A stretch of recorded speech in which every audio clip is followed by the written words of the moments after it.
Chaque année, nous sommes des milliers à Bruxelles à avoir recours à l'hypnose médicale pour être opérés ou chez le médecin et ainsi diminuer la douleur.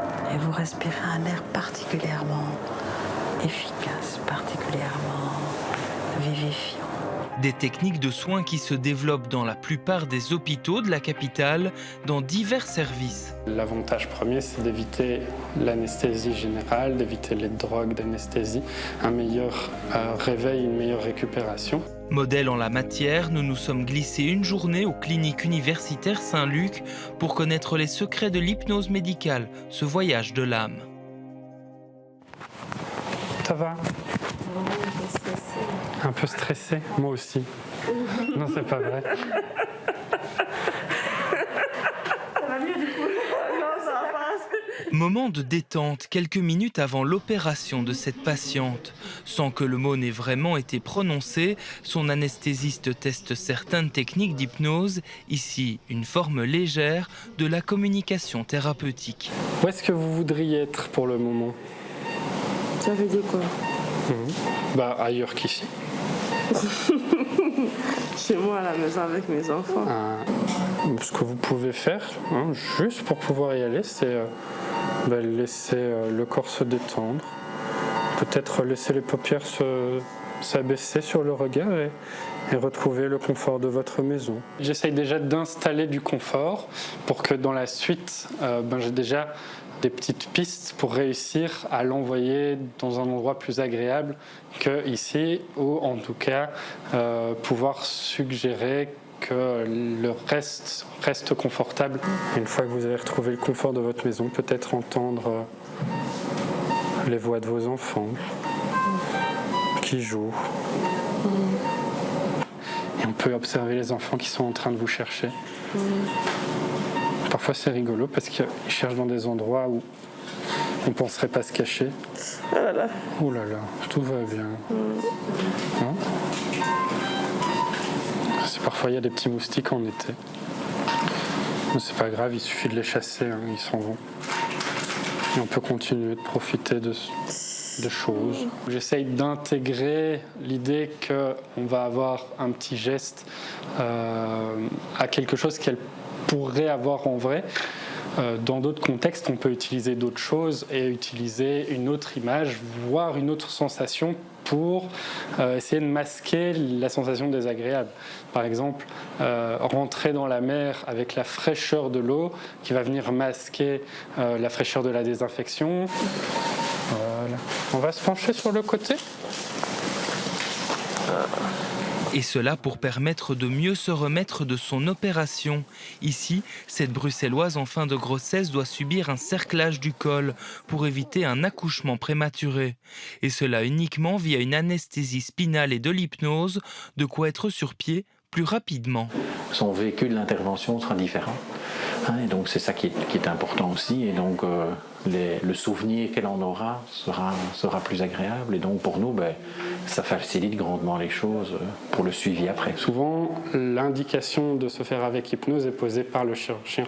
Si une chirurgie pour laquelle le chirurgien n'a pas proposé l'hypnose, c'est que lui juge que potentiellement ça va être un peu trop compliqué pour le faire avec hypnose parce que c'est un peu trop long, ça va être un peu trop profond, proche de zones qui sont trop sensibles pour lesquelles on va être un peu plus dans la difficulté.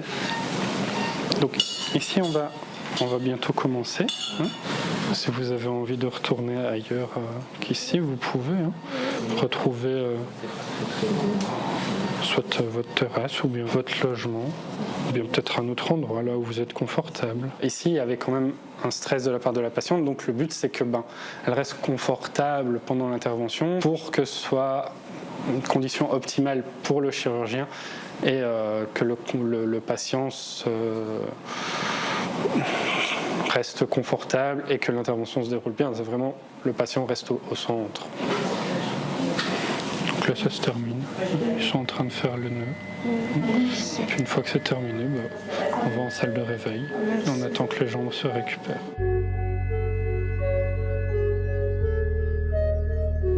L'opération et son hypnose aura duré 45 minutes environ.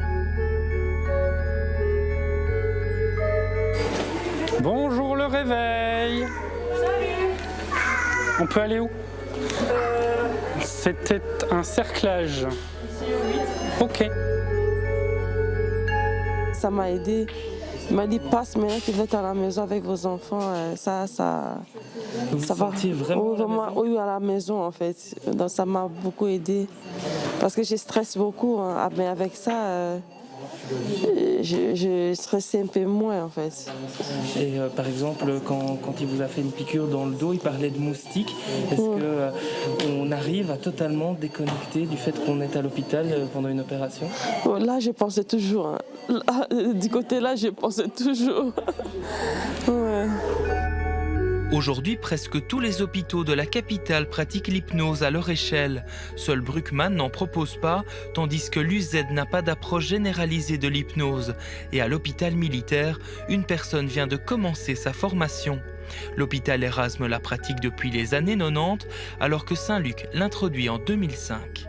Un jour, on a eu un chirurgien chez nous, le professeur Mourad, qui s'occupait de la chirurgie de thyroïde, qui est venu nous trouver, le service d'anesthésie en se demandant mais au fait, j'aimerais bien pouvoir faire ça.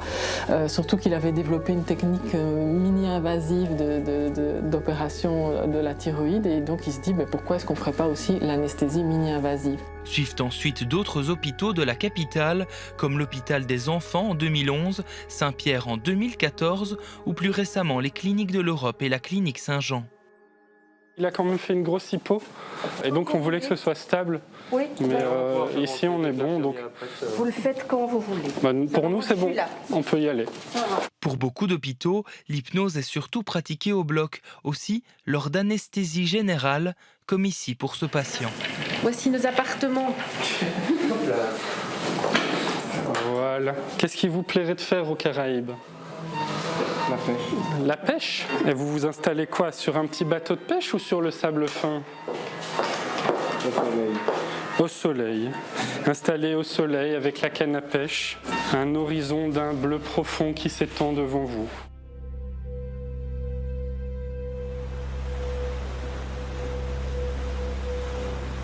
Le soleil vient réchauffer la peau agréablement.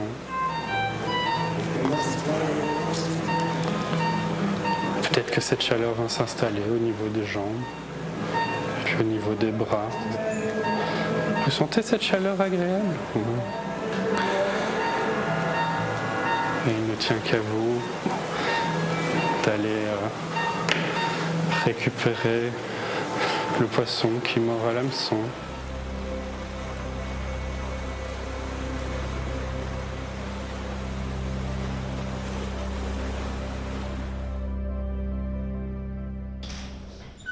Je voulais pas d'hypnose, je suis allé lui parler de l'hypnose formelle, non formelle. Non, j'en veux rien.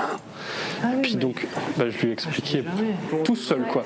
Il est parti tout seul. Tout le monde peut être réceptif à l'hypnose, c'est juste que on n'utilise pas forcément les termes hypnose et on fait juste ce qu'on appelle un accompagnement hypnotique. Le but étant que le patient, quand on rentre en salle, qu'on s'occupe de lui, son esprit retourne vers un endroit qui est plus agréable que la salle d'intervention qui est assez austère. J'en ai encore vu une en consultation la semaine dernière.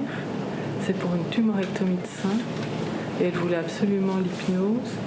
En fait, c'est Alexandre qui était là en consultation.